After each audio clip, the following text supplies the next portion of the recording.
नमः शिवाय। श्री महालक्ष्मी नमः। नमो भगवते वासुदेवाय। जय मां सरस्वती। जय श्री कृष्ण। राधे राधे। दिसंबर 2025 में पौष मास के शुक्ल पक्ष की पुत्रदा एकादशी है। यह कब है? 30 दिसंबर को है या 31 दिसंबर को है? पुत्रदा एकादशी का शुभारंभ 30 दिसंबर की सुबह 7:50 से आरंभ होकर अगले दिन 31 दिसंबर 2025 की सुबह 4 बजे तक रहेगा। इसलिए पुत्रदा एकादशी का व्रत 30 दिसंबर को नहीं रखा जाएगा, क्योंकि 30 दिसंबर को दशमी विद्यमान है। इसीलिए नारद पुराण में लिखा है, भविष्य पुराण में लिखा है, विष्णु पुराण में बिल्कुल साफ शब्दों में लिखा है कि जो लोग दशमी विद्यमान एकादशी का व्रत करते हैं वे नरकगामी होते हैं।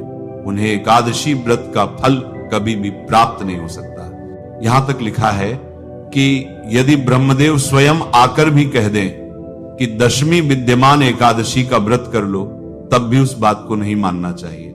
दशमी विद्यमान एकादशी का त्याग किया जाता है और द्वादशी युक्त एकादशी को सर्वश्रेष्ठ कहा गया है। लेकिन यहां एकादशी तिथि के क्षय होने के कारण द्वादशी तिथि अर्थात 31 दिसंबर 2025 को ही पुत्रदा एकादशी का व्रत मान्य होगा।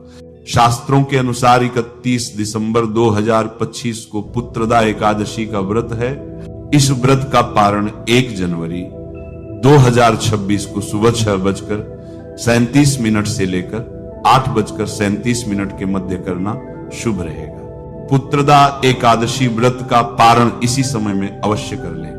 इसके पारण का शुभ मुहूर्त क्या है? इस पुत्रदा एकादशी का व्रत किस विधि के अनुसार करना चाहिए ताकि दंपतियों के घर में पुत्र रत्न की प्राप्ति हो, अर्थात उनके घर में भगवान श्री कृष्ण जैसी संतान पैदा हो, उनके घर में पुत्र पैदा हो। जो लोग विवाह के बाद दुखी रहते हैं, उनके घर में संतान नहीं हो रही, उनके घर में पुत्र नहीं हो रहा, तो इस एकादशी का व्रत रखें तो किस विधि के अनुसार रखें, किस विधि के अनुसार कथा सुने, किस विधि के अनुसार पारण करें और किन किन वस्तुओं का दान करें। तुलसी जी की कितनी परिक्रमा करें, केले के वृक्ष की कितनी परिक्रमा करें, पीपल के वृक्ष की कितनी परिक्रमा करें, आंवले के वृक्ष को किस प्रकार दीप दान करें, और भगवान राधा कृष्ण जी के मंदिर में या लक्ष्मी नारायण भगवान जी के मंदिर में जाकर किन वस्तुओं का दान करें ताकि 1 साल के भीतर हमारे घर में पुत्र की प्राप्ति हो जाए। यानी कि आपकी गोद में नन्हा मुन्ना बाल कृष्ण भगवान का रूप आपका पुत्र खेलने लग जाए। पुत्रदा